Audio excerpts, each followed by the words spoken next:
Akkam jirtu kabajamtoota hordoftoota maatii miidiyaa saba cunqurfamaa Naashinaal Piriis Miidiyaa oduu addaa qabadheen dhufe hangafoota oduu wajjin an NOM.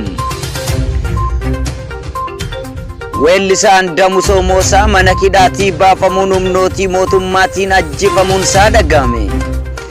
Weellisaa Damusoo Moosisaa caamsaa 29 bara 2013 magaalaa Naqamteetii poolisii humna addaatiin qabamuusaa fi ergasii achi buutee dhabanii barbaadaa akka turan maatiin ni dubbatu.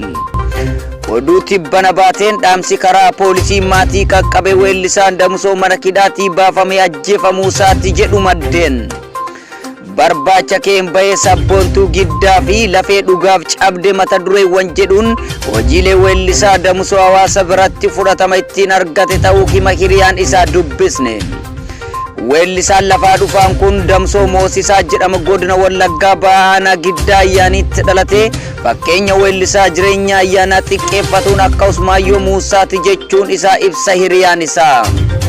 Qabsoo qeerroo waggoota afran dura ture keessatti gumaacha guddaa qabaachuu fi yeroo dhiyoo gara walleetti dhufuun hojiilee warraaqsaa hojjechuun jaalatamummaa horachuu nama danda'e ture jedha. Bara 2012 sababa wallee warraaqsaa hojjete barnootarraa ari'atamuu dabalatee ergasii magaalaa Naqamtee keessatti hojiilee dhuunfaa fi aartii irratti xiyyeeffachuun jiraachuu eegaluusaa hima. Caamsaa 29/2013 ammoo akkuma yeroo kaanii lafti nagaadha jedhee uffatee dibatee sirna eebba kitaaba tokko irratti hirmaachuun manaa ba'ee jedha.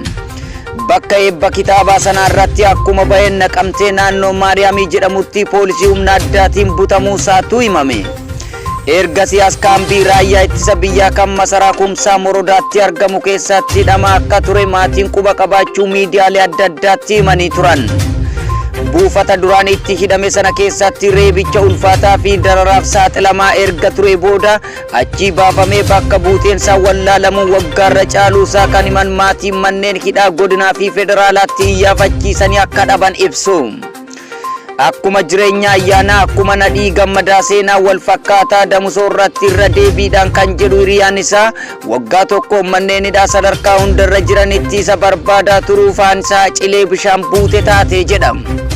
Turtii waggaa tokko booda sadaasa 13/2020 jechuunis guyyaa kaleessaa aduu rifachiisaa tokko maatii akka qaqqabe hima hiriyaan isaa kan odeeffatame tokko. Weellisaa Damusoo Moosaa mana hidhaatii baafamee ajjeefamuusaa wal qabatee maatiin akka irmii baafatuuf dhaamsi nu qaqqabee jedha. Yeroo ammaa kana maatiin hunduu gaddarra jiraachuu kan ibsu maddi keenya kun reeffasaa argannee awwaalachuu dhabuu hedduu nu madeesseeraa jedha.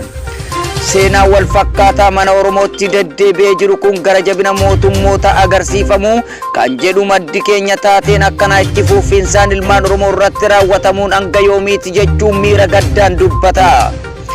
Weellisaan Damusoo Moosaa mana hidhaa ture erga baafamee booda namoota kan biroo ji'a 6 waliin gara dheedheessaatti geggeeffamuun bosona keessatti ajjeefamuu itti himamuu kan dubbatu hiriyaan isaa wanti qabatamaan hanga ammaatti beeku hin jiru jedhe.